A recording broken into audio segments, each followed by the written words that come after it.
آپ کو غور سے سنیے گا آپ لوگ سب. قرآن مجید میں سب سے لمبی آیت نہ توحید کے بارے میں ہے، نہ شرک کے بارے میں ہے، نہ نماز کے بارے میں ہے، نہ روزہ کے بارے میں ہے، نہ زکوٰۃ کے بارے میں ہے، نہ حج کے بارے میں ہے، نہ رفع یدین کے بارے میں ہے، نہ سینے پر ہاتھ باندھنے کے بارے میں. اس کے بارے میں تو قرآن کی آیت ہے ہی نہیں. ارے جلدی مان بھی گئے سب. ارے جب پوری انرجی مولوی صاحب اسی پر لگاتے ہیں تو سب سے لمبی آیت ہونی چاہیے نا بھائی. پورے قرآن مجید میں سب سے لمبی آیت کون سی ہے؟ ارے میری اردو بہت ہارڈ ہو گئی مولوی صاحب، نہیں سمجھ میں آ رہی بات. پورے قرآن مجید میں توحید والی آیت لمبی نہیں ہے، شرک والی آیت لمبی نہیں ہے. سب سے لمبی آیت لین دین کے بارے میں ہے اور اس کو لکھنے کے بارے میں ہے. پورے ایک پیج ایک صفحہ کی آیت ہے پورا، کہ جب لین دین کرو تو اس کو لکھ لو. کتنے لوگ لین دین کرتے ہیں تو اس کو لکھ لیتے ہیں. ارے بھائی سے لیں گے تو لکھ لیں گے، ابا سے لیں گے تو لکھ لیں گے، رشتہ دار سے لیں گے تو لکھ لیں گے.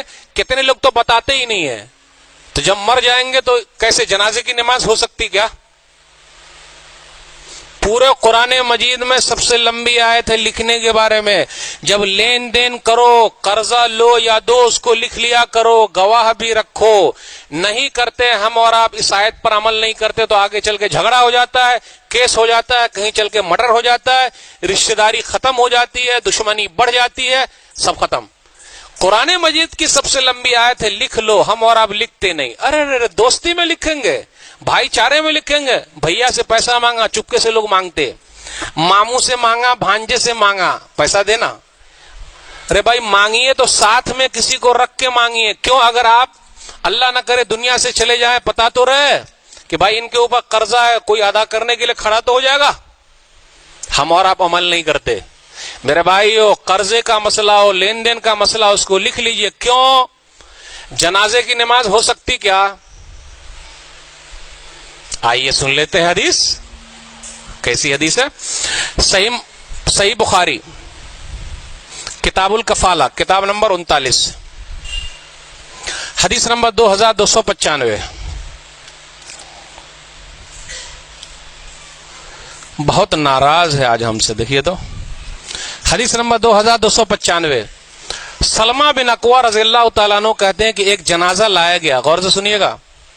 نبی صلی اللہ علیہ وسلم نے فرمایا حل علیہ من دین.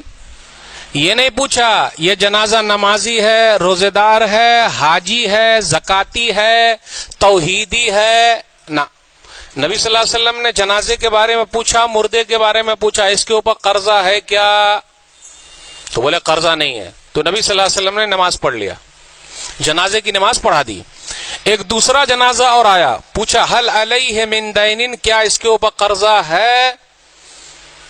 تو کچھ لوگوں نے کہا کہ ہاں اس کے اوپر قرضہ ہے. اس حدیث سے یہ پتا چلا جب ہم اور آپ قرضے کا لین دین کریں تو ایک آدمی کو، دو آدمی کو گواہ بنا کے لکھ لیں تاکہ وہ مرنے کے وقت گواہی دے کہ ہاں ان کے اوپر قرضہ ہے. تو کہا لوگوں نے کہ ہاں نبی صلی اللہ علیہ وسلم ان کے اوپر قرضہ ہے. تو نبی صلی اللہ علیہ وسلم نے فرمایا صلو علی صاحبکم، جاؤ تم لوگ اپنے بھائی کے اوپر نماز پڑھ لو، جنازے کی نماز پڑھ لو. میں نماز نہیں پڑھاتا، میں نماز نہیں پڑھاتا، اس کے اوپر قرضہ ہے. آج کل ہم اور آپ قرضہ لے رہے ہیں. کس کے لیے لے رہے ہیں؟ بٹوا کے لیے لے رہے ہیں، بہترین گھر بنانے کے لیے لے رہے ہیں. آئیے ایک اہم معاملہ سمجھا دوں. آئیے ایک اہم معاملہ سمجھا دوں کتابوں کے ذریعے، واقعات کے ذریعے. ایک آدمی بھاگتا ہوا آیا، بولے 45 لاکھ.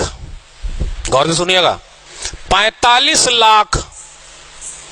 جنازہ تیار ہے، نماز ہو گئی ہے، دفن کرنا ہے. بولے 45 لاکھ. غور سے سنیے گا ذرا، 45 لاکھ.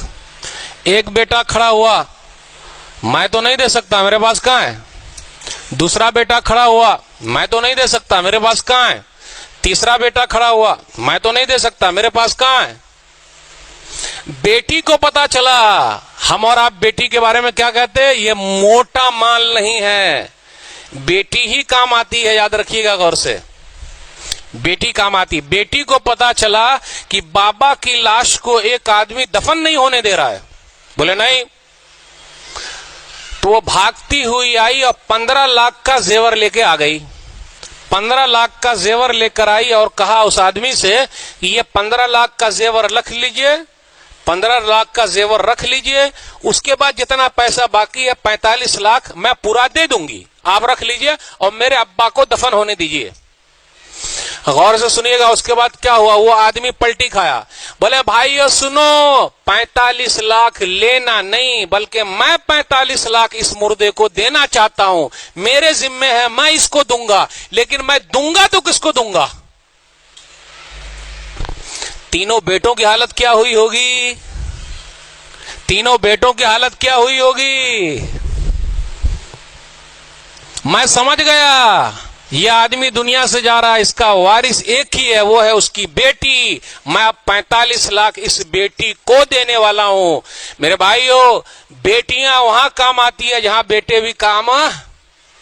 اس سے یہ بھی پتا چلا قرض کے بارے میں صاف ستھرا رکھیے, بیٹے بھی ادا کرنے کو تیار نہیں ہے, کوئی نہیں کرتا. ایک صحابی کھڑے ہو گئے ابو قتادہ رضی اللہ تعالیٰ نے, اور کہا اسی کے اندر, علی دینہ یا رسول اللہ, اللہ کے رسول صلی اللہ علیہ وسلم اس آدمی کا قرض میں چکاؤں گا. اس کے بعد نبی صلی اللہ علیہ وسلم نے جنازے کی نماز پڑھ لی. میرے بھائیو, آج کل لوگ قرضہ بھی نہیں دیتے.